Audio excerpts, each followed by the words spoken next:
U.S. Comprising versus EP, Characterized in that, Patent Claim Strategy.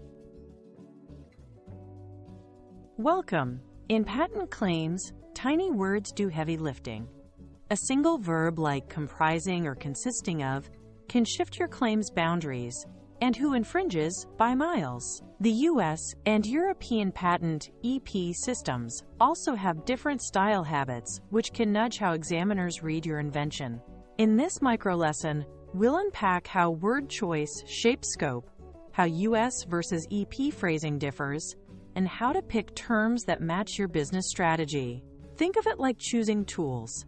Broad when you need coverage, tight when you need precision. Let's make every word work for you. In U.S. practice, comprising is the go-to word for breadth. It's open-ended, meaning the claimed invention includes the listed elements but can also have extra elements. Example: a device comprising A, B, and C is still infringed by a device with A, B, C, and D. This flexibility helps maximize coverage and survive design arounds. Examiners and courts read it generously, which is why it's common in independent claims. Use it when you want adaptable protection across product lines and versions, especially early in a portfolio when you're still exploring variations. When you need precision, switch gears. Consisting of is closed. The claim allows only the listed elements and excludes extras. If you claim ABC consisting of a product with ABCD does not infringe, consisting essentially of sits in the middle. It's mostly closed, permitting only minor, non-material additions that don't change the invention's basic and novel characteristics. These tools tighten scope to dodge prior art and sharpen distinctions during prosecution. Use them when an examiner cites close references or when you're carving out a clean line for enforcement. European claims often use a two-part format, a preamble and a characterizing portion linked by characterized in that. The preamble states what's known from the closest prior art. The characterizing section sets out what's new. Example: a dispenser including X and Y, characterized in that it comprises Z. This structure doesn't make the claim open or closed by itself. It highlights the inventive step clearly for the examiner. It also frames the problem-solution approach. Here's the baseline, and here's the differentiator.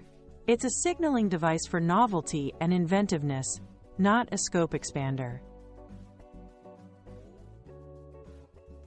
U.S. openness versus closedness directly affects infringement.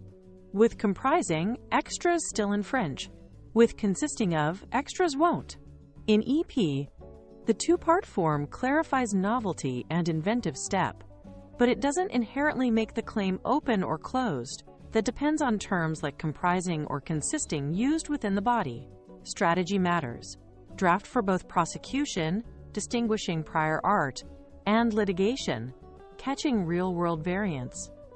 Use broader language for initial capture, then craft narrower dependents or divisionals to defend against art and secure enforceable, resilient coverage. Prioritize consistency. Use the same term. Comprising, including, consisting of, across claims when you mean the same thing. Avoid ambiguity by breaking the claim into numbered features, common in EP, so each element is easy to track in arguments and judgments. In the specification, define key terms and provide worked examples showing what counts as a minor additive versus a material change.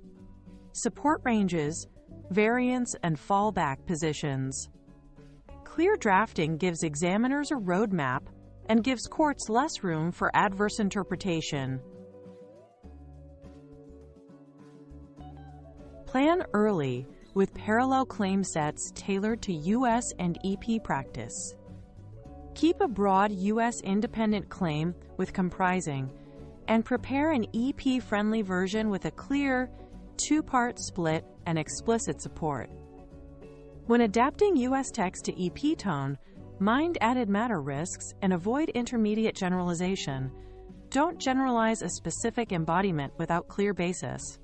Build a hierarchy of features in the spec so you can narrow cleanly later. Include alternative terms and examples to support both open and closed reads without overstepping the original disclosure. Use comprising for breadth. Pivot to consisting essentially of or consisting of to narrow and escape prior art. In EP, use the two-part form to spotlight the inventive feature and align with the problem-solution approach. Always align wording with enforcement goals. Who should be captured, and which design rounds must still infringe. Immediate action. Review one of your core claims. Identify where openness helps, where closure protects, and draft a parallel EP version with supported fallbacks. Small wording tweaks today can secure big wins tomorrow.